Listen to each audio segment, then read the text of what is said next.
Chapter 4. Who has won to mastership? "Hey, what I say? I speak true when I say dat Buck two devils."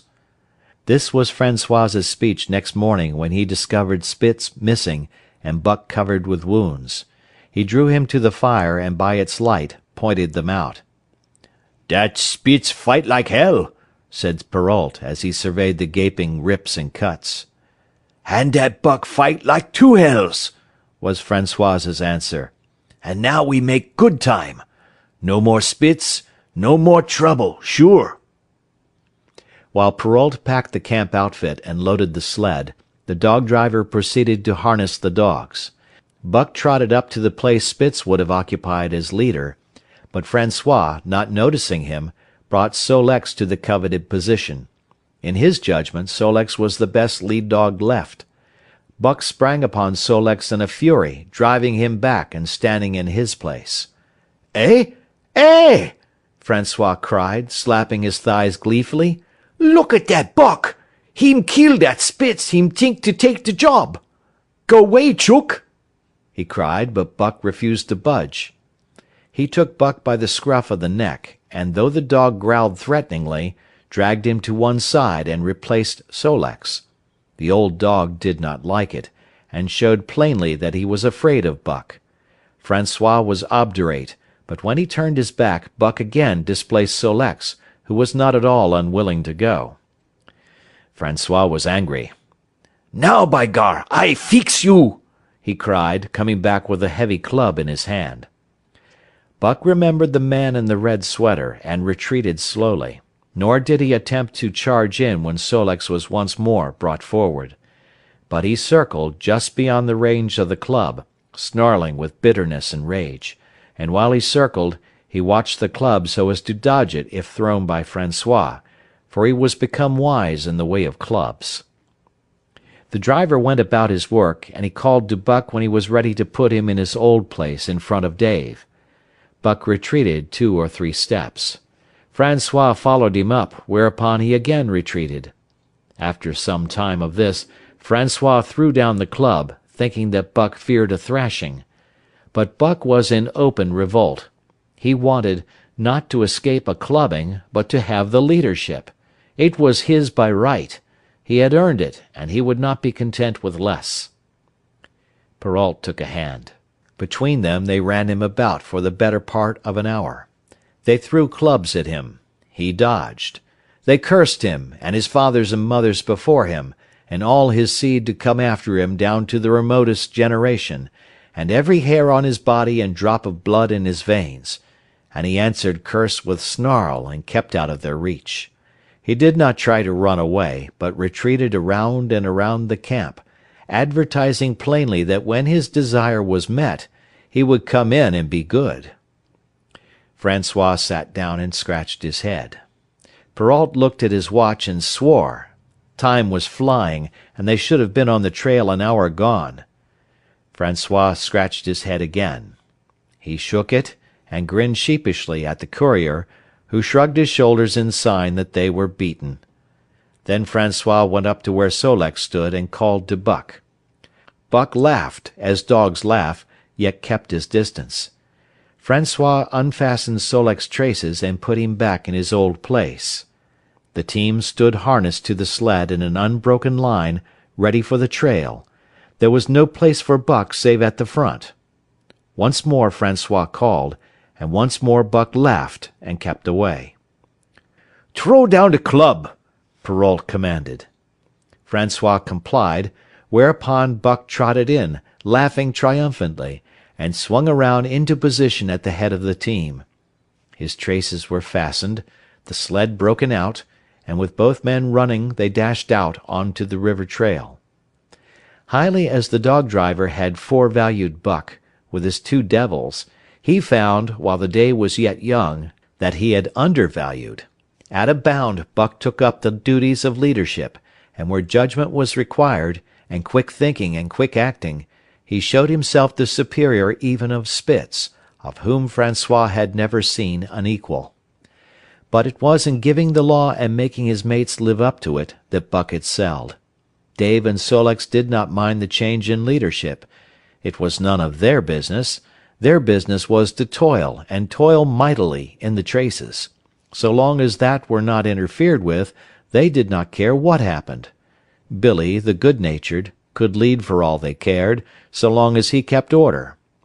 The rest of the team, however, had grown unruly during the last days of Spitz, and their surprise was great now that Buck proceeded to lick them into shape. Pike, who pulled at Buck's heels, and who never put an ounce more of his weight against the breastband than he was compelled to do, was swiftly and repeatedly shaken for loafing, and ere the first day was done he was pulling more than ever before in his life. The first night in camp, Joe, the sour one, was punished roundly, a thing that Spitz had never succeeded in doing. Buck simply smothered him by virtue of superior weight, and cut him up till he ceased snapping and began to whine for mercy. The general tone of the team picked up immediately. It recovered its old-time solidarity, and once more the dogs leaped as one dog in the traces. At the Rink Rapids 2 native huskies, Teek and Kuna, were added, and the celerity with which Buck broke them in took away François's breath. "Never such a dog as that Buck!" he cried. "No, never! Heem worth $1,000, by gar! Eh? What you say, Perrault?" And Perrault nodded.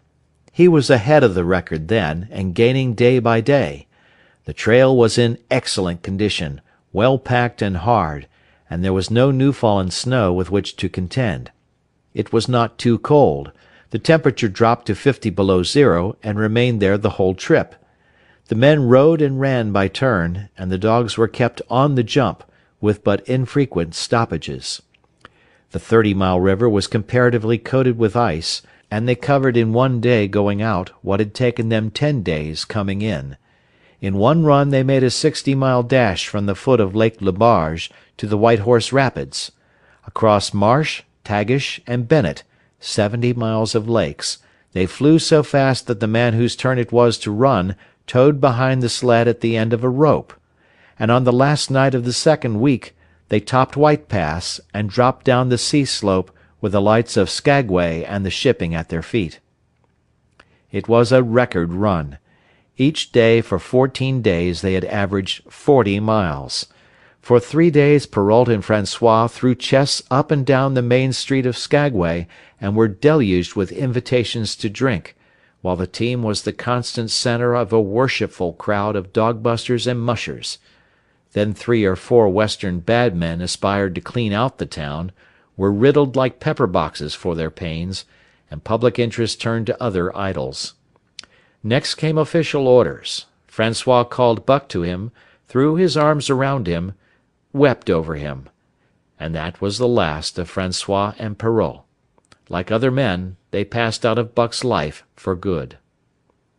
A Scotch half-breed took charge of him and his mates, and in company with a dozen other dog teams he started back over the weary trail to Dawson. It was no light running now, nor record time, but heavy toil each day, with a heavy load behind, for this was the mail train, carrying word from the world to the men who sought gold under the shadow of the Pole. Buck did not like it, but he bore up well to the work, taking pride in it after the manner of Dave and Sol-leks, and seeing that his mates, whether they prided in it or not, did their fair share. It was a monotonous life, operating with machine-like regularity.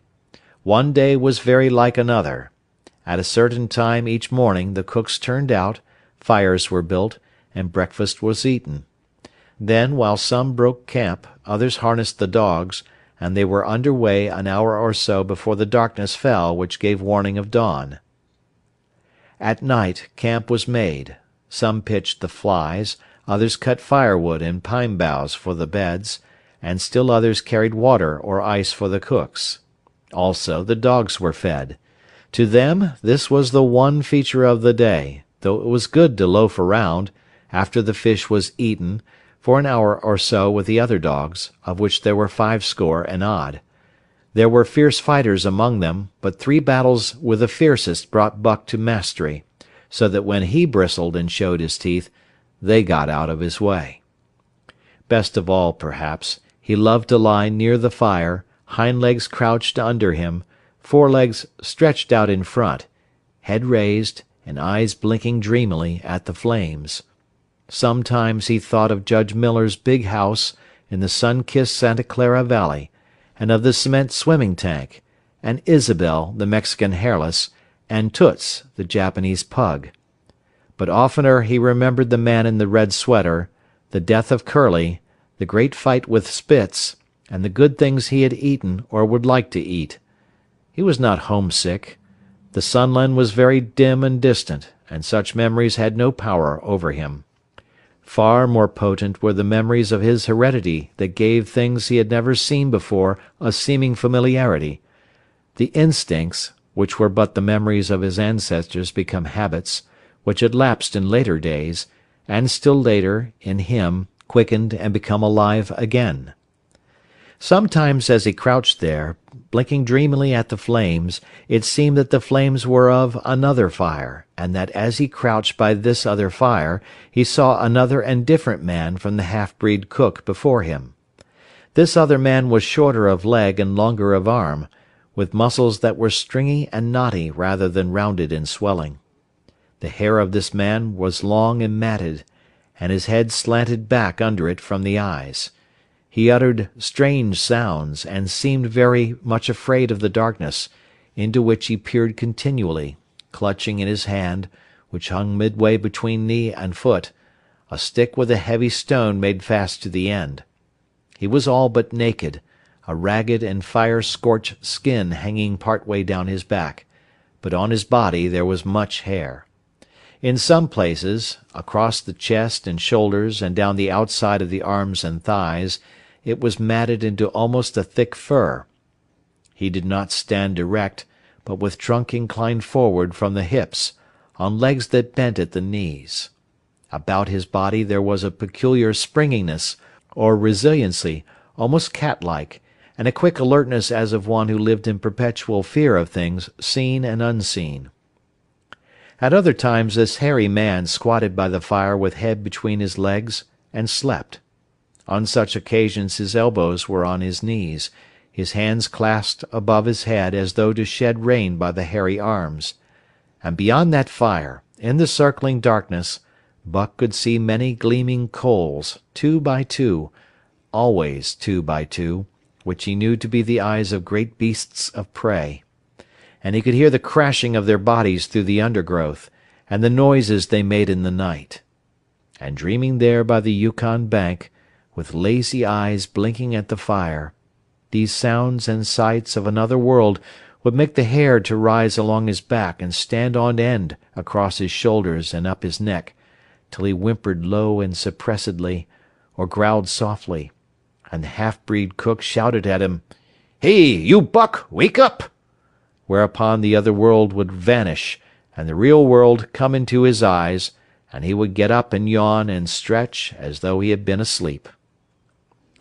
It was a hard trip, with the mail behind them, and the heavy work wore them down.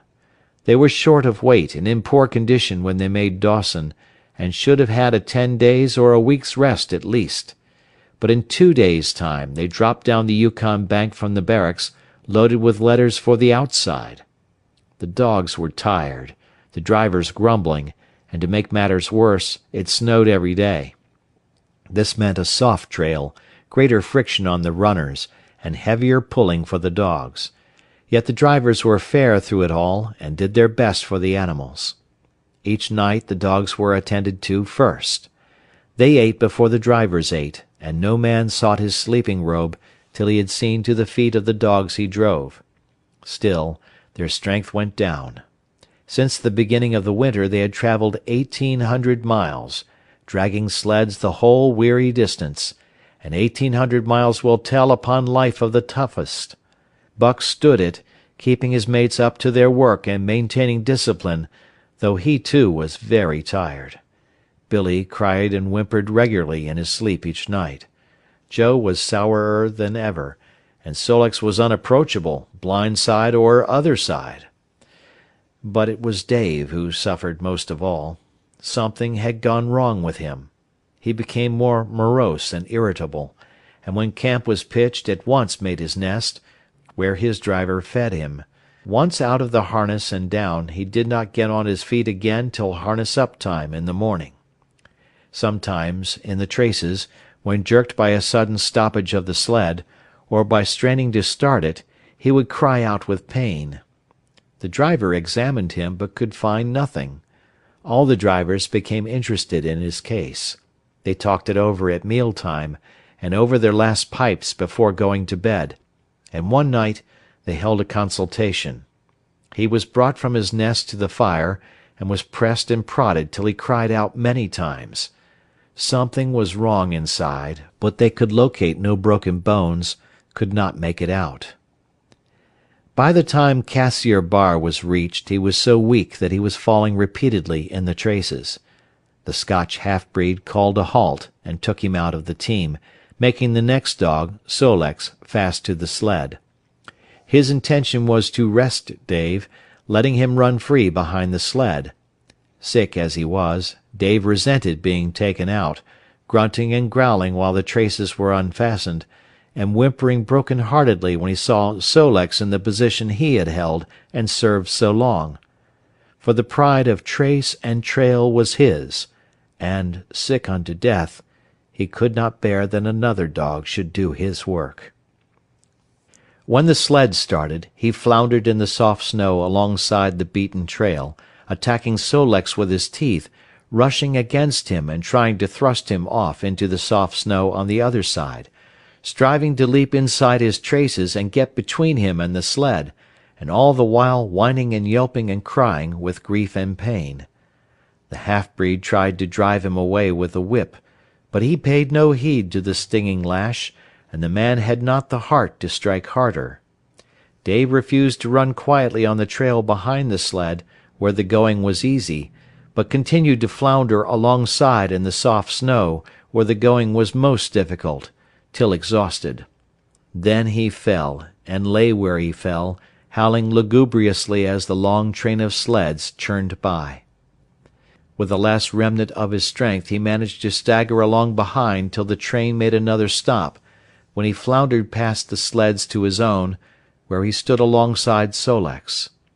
His driver lingered a moment to get a light for his pipe from the man behind. Then he returned and started his dogs. They swung out on the trail with remarkable lack of exertion, turned their heads uneasily, and stopped in surprise. The driver was surprised too. The sled had not moved. He called his comrades to witness the sight.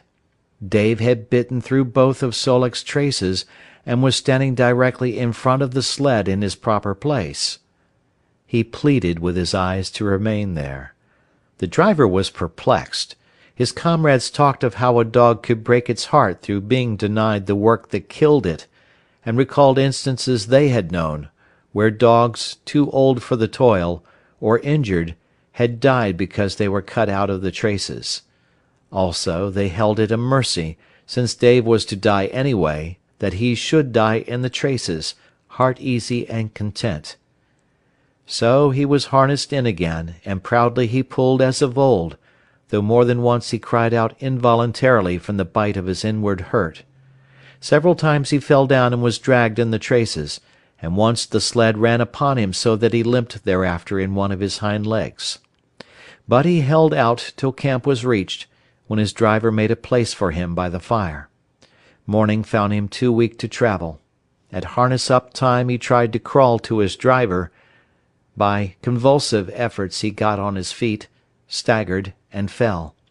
Then he wormed his way forward slowly toward where the harnesses were being put on his mates. He would advance his forelegs, and drag up his body with a sort of hitching movement, when he would advance his forelegs and hitch ahead again for a few more inches. His strength left him, and the last his mates saw of him, he lay gasping in the snow and yearning toward them. But they could hear him mournfully howling till they had passed out of sight behind a belt of river timber. Here the train was halted. The Scotch half-breed slowly retraced his steps to the camp they had left. The men ceased talking. A revolver shot rang out. The men came back hurriedly. The whips snapped, the bells tinkled merrily, the sleds churned along the trail. But Buck knew, and every dog knew, what had taken place behind the belt of river trees. End of chapter 4.